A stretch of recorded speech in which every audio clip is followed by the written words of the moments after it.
It's my feel-good breakfast show.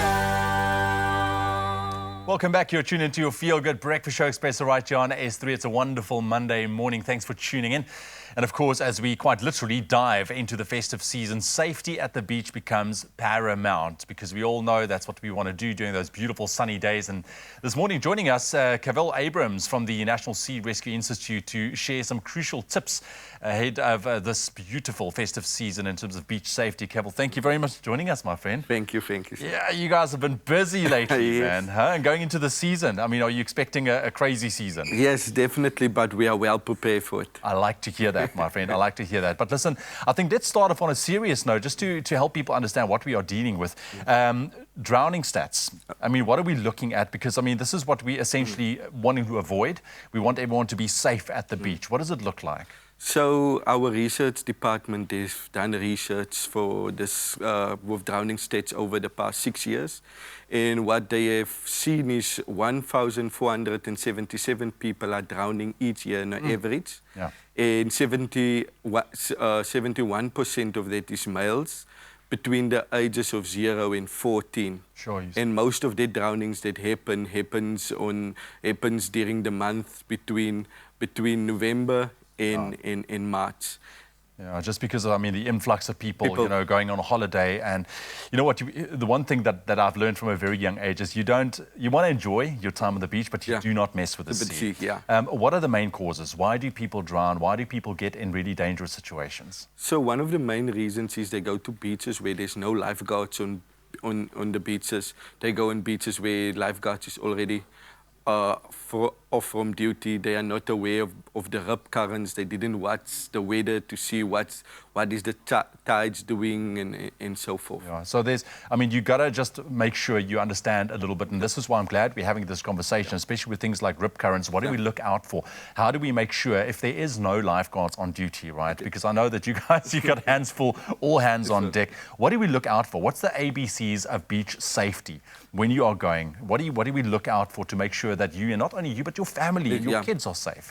So first thing is that to take caution, swim always where there is lifeguards. Okay. So the lifeguard puts up red and yellow flags that you guys must, the people, the bathers must swim in between, because outside that flags is normally where the rip currents will be. Okay. And if you got caught in the rip current will pull away you out quickly out to sea. And it's, if you're not a very good swimmer, it's going to be very hard to swim back to shore. So it's very important rather to swim at beaches where there's lifeguards, swim between their flags. Their flags will be yellow and red. Yeah. What do they mean, the red and the yellow flags? I know that you guys, you know, spend a lot of time looking at the ocean, make sure that it is safe or a particular area is safe to swim. What do these flag colors mean? Okay, so the red and yellow is just to further people to say, okay, this is a safe area. Okay, we can see it on the screen right now. Okay. So it means it's a safe area where people can swim at, and it means that lifeguards are on duty.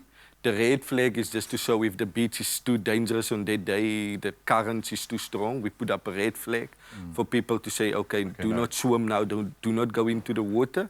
And then you will see if there's a shark alarm, they did spot the shark, they will put up a white flag with a black shark. Okay. Yeah. So just understanding the flag is also very important. I've got to ask you though, should somebody get in trouble, i.e., you know, get swept away by a rip current, what do that person stand to do, and how do we get in touch then with the rescue team at the NSRI?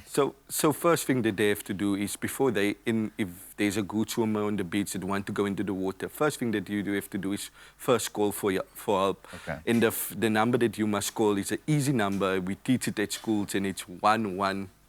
112, there we go. We can see 112 number, and then you can get in touch with our call center. And we also did put up at a few beaches, strategic beaches, we did put up pink torpedo buoys. So if you are a swimmer, don't go into the water, a good swimmer, without a pink torpedo buoy or without flotation. Yeah, exactly. Alert the authorities. And also, if you are stuck in the rip current or something, don't try and fight it. Yeah. So if you're stuck in a rip current, don't swim straight out of a rip current. Always swim vertically out of a rip current, 45-degree angle with the rip current. All right.